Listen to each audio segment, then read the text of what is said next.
Hi guys, so today I have my best and worst of e.l.f. Keep in mind I haven't tried everything that e.l.f. owns, obviously. That's a lot. I have a cough drop in my mouth. That was probably really disgusting. But this cute thing keeps happening to me where I keep getting sick. So my throat's killing me, and we're going to ignore it. Yeah, so I think I'm going to start off with, well, I just have in here my bag full of e.l.f. goodies that I have. This is from my Sedona Lace Vortex brush collection. That's what it came in, and I think it's pretty. So I'm just gonna reach out and pull a random product and give you my opinion. Now, to start off, if you watched my Beauty Unfavorites, then you know I have the e.l.f. Mineral Infused Face Primer, and please excuse my ratchet nail, it broke, just pretend that's not there. Anyway, you know I am not a huge fan of this. It didn't prolong my makeup whatsoever. Half the product is still in here, I just can't get it because the pump is so bad. So that's a worst for e.l.f. and you can't really see it, but that's a worst for e.l.f. Moving on, I have this e.l.f. Cool Bronzer Quad, I believe. Yes, it's Quad. Don't blind yourself. It used to have a highlighting white powder, and I used it all up. So you've just got a cooler brown, a darker brown, and a pretty dark blush. I use this for contouring, and this is on the best of e.l.f. I really like it. Because it's in the Studio Collection, I think it was like $3, which isn't unreasonable at all. Their products are super reasonable. Moving on, I have the e.l.f. I say that all the time. Moving on, next product, I have the e.l.f. High Definition Powder. I believe this is $6 because it's in the Studio line. It's ginormous. The entire thing is full. Definitely on the best list because it makes my makeup look really nice and it makes it stay. Next up, I have doesn't even have the name on it anymore. It's some sort of setting spray. I had to replace the pump because it stopped working. So this is all something else, so it looks really great. It's some sort of setting spray. I didn't like it whatsoever. This is definitely on the worst side of the list because it did nothing for me. In fact, I think it made my makeup run off faster.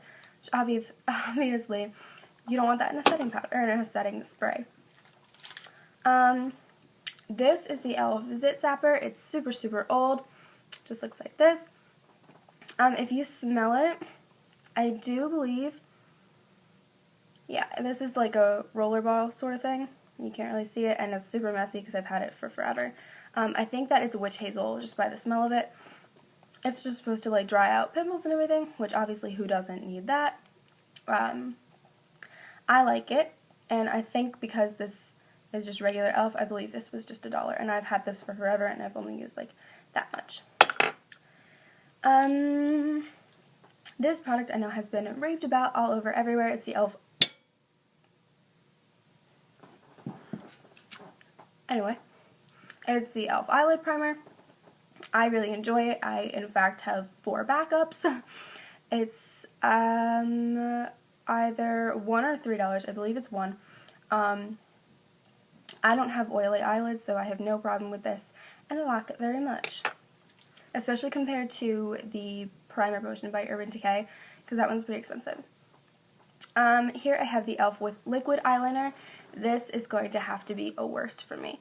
It does have its pros and cons. It is really black, and I like the way that it applies, but it doesn't wear, and I do believe this is waterproof. It actually flakes off, so I wear a wing almost every day. I feel like that's the most flattering for my eye shape.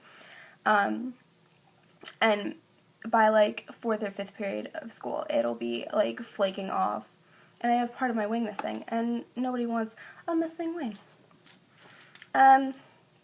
Here I have, I don't know what brush this is. I had this one, the giant powder brush, and this one together. They go together.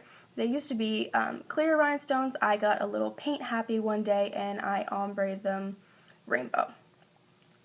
I'm an idiot, I know. Anyway, these two like I said, it came with a powder brush. The powder brush was absolute crap. That was definitely on the worst. I didn't like it whatsoever. It's not a studio brush, so it's not like it just doesn't feel the same, and I didn't like it at all. So that one is no longer with me. But I still have the foundation brush and the eyeshadow brush, and these two I am a fan of.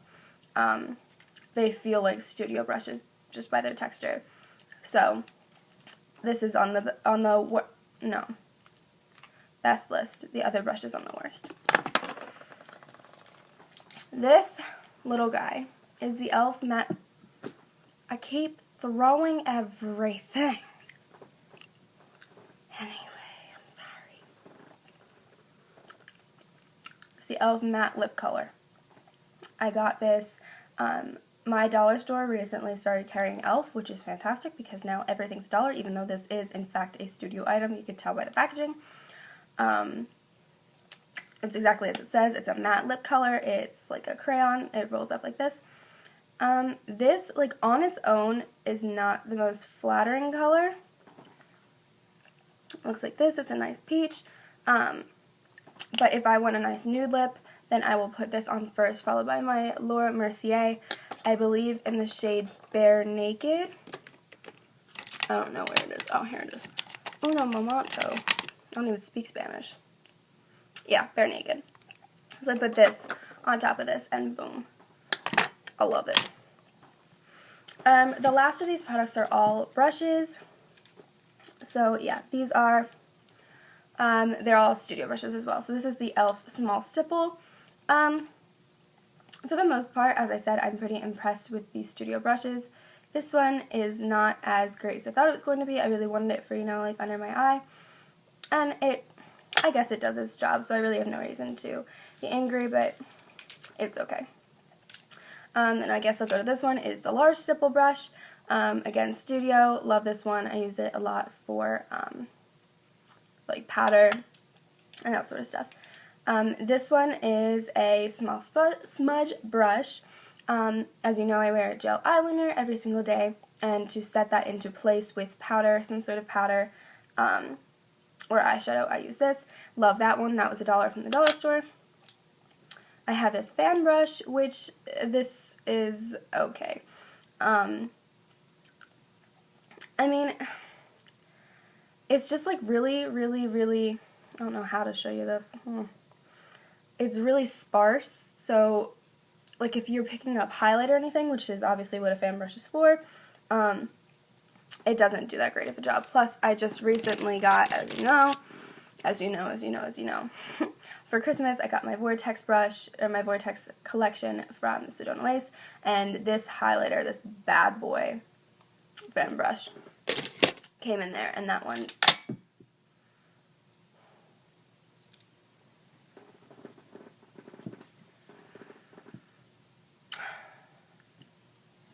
anyway. The next one I have here is the e.l.f. powder brush. I use this forever, and that is disgusting. We're going to pretend that didn't happen. I had this forever. I used it for foundation because it's a nice, like, flat top kabuki. It's pretty dense, so it applies nicely. That one's definitely on the best list. I already judged you. This is the small angled brush. In the sense for eyeliner, this is definitely a worst. I don't think it works at all for eyeliner because it's way too thick of an angled brush. Again, you can't really see, but it's pretty, yeah, this is doing nothing. But it's way too wide for doing eyeliner. As far as putting on my eyebrows, which y'all know is a giant process, I like it a lot. And the last two I have here is the eyeshadow C brush and the contour brush. Contour brush I use if I just need to like pack on some dark powder in the outside, or dark eyeshadow, you know. And this one I use for putting all over, you know, because I set my primer on my eyes. I don't know if I'm the only person who does that. I do. I feel like it looks nice, and it helps it set so that my eyeshadows will glide on and not be so sticky. So, that was me judging my e.l.f. products. There are definitely a lot more best products than I have than worst. I have tried others that I don't have anymore, but I definitely haven't tried them all. So if you liked, hit like and subscribe. Thank you. I don't know why I said it like that, but yeah, so thanks for watching, and see you next time.